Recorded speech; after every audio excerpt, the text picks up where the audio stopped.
Hi, welcome back. We are here today for some more exercises for our spine health. Today we're going to be working on rotation.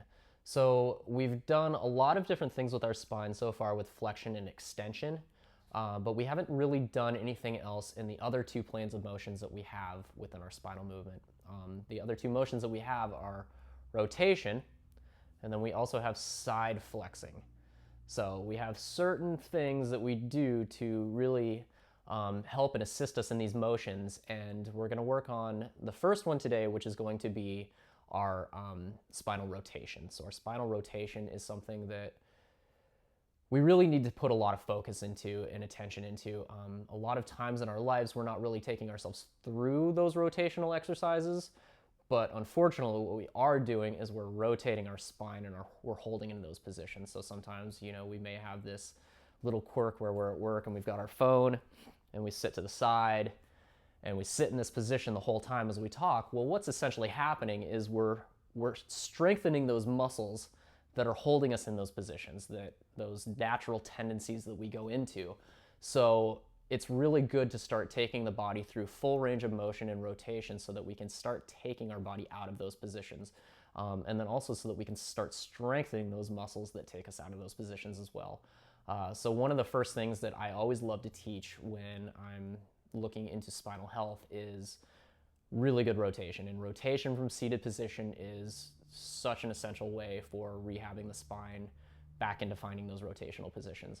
I'm going to show you first. So as we talked about in our last exercise, we want to have this nice neutral pelvis. So neutral pelvis is going to be key for almost everything that we're doing in our seated positions. We don't really want to be in an imprint where we're doing these exercises.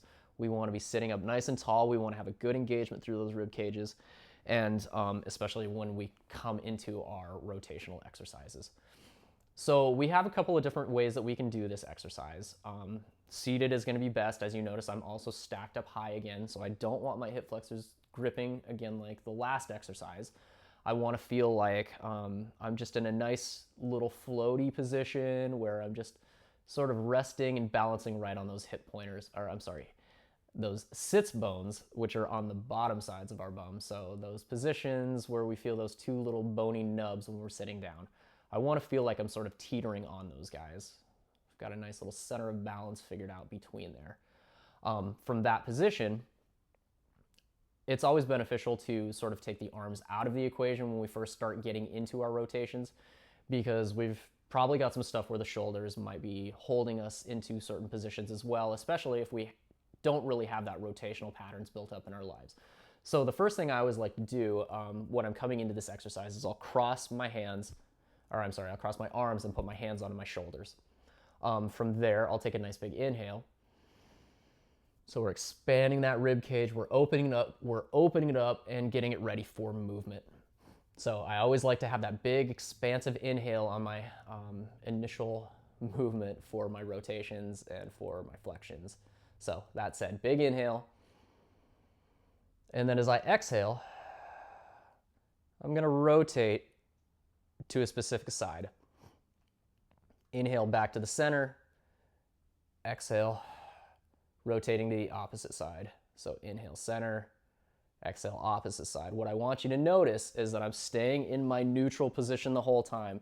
As I rotate, I'm not dumping back into my imprint position and then coming out of it to get extra length. I'm staying in this nice neutral position. If my motion feels limited through here, that's okay.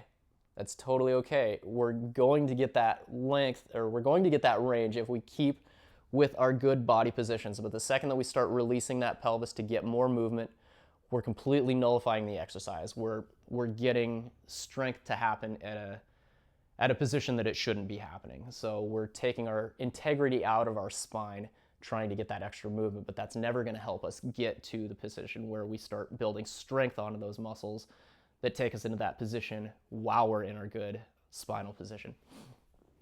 So again, not dumping backwards. I'm keeping my spine nice and straight. Another thing that I want to make sure of is that my head is going the same path as my spine. So I'm not leading with my head to get my rotation. I'm not keeping my head behind. My head is staying directly with my movement. So this is what I want to feel. I want to feel that there's no tension, there's no urge to move my head in any position. It's just along for the ride. So pelvis in neutral, head's along for the ride. Inhale, big expansion of those rib cages. And then exhaling, I'm rotating. So what I'm feeling through this rotation is that my rib cage is actually leading me. So I feel like this guy is pulling me backwards, and this guy is also opening and getting that chance to rotate as well. As I come the opposite way, the first movement that starts is from my rib cage, taking me into that position. So pelvis neutral, head stays in line with the spine, and our rib cage is what really, really directs this movement. So let's go ahead and do this exercise together. I'm not going to discuss it. I'm just going to do the breathing patterns. So that said, inhale, big expansive rib cage.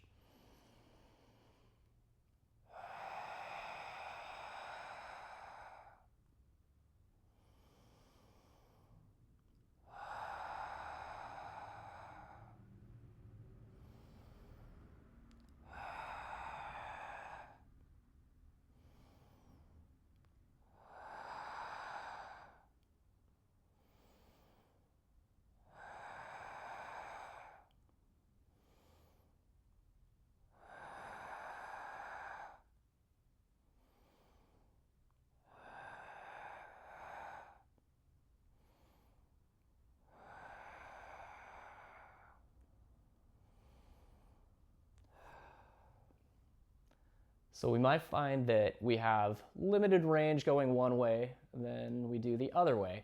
That's perfectly normal. As I mentioned before, there's a lot of these patterns within our lives where we probably sit with a rotation anyways. So what we need is to find the means of getting out of that position. So we might find that it's easy to get to one side, but a little bit tougher to get to one side. It's completely normal. But what we're looking for through doing this exercise routinely is to find that balance between the two. Everything within our body is balanced. That's what we're looking for. Split down the middle, we want equal strength each side. Split down this way, we want equal strength both ways as well. So through our rotations, the other thing that I wanted you to notice is that as I was going through, I wasn't dumping back, staying nice and straight, staying stacked nice and tall. My thought and intention through that exercise was that my spine is ever raising up towards the sky. I really want to feel that I'm getting taller, especially through that inhale. But through the exhale, I'm not making myself smaller. I'm staying nice and tall. I'm wringing out the spine, so I'm twisting that spine into that position. Feel all that movement coming from my rib cage, and I kept my head in alignment the whole time. This is a great exercise to really start building on those rotational principles. The more you do this exercise, the better relief we're going to have from lower back pain. A lot of times those things do come from rotation, and we find that rotation, being locked into one certain position, limits the lower spine and what it can do. So finding good rotation is always going to be a key benefit for all the exercises that we're doing and spinal health, especially lower back. So thanks again for joining me today, and I look forward to our next video. I'll talk to you later.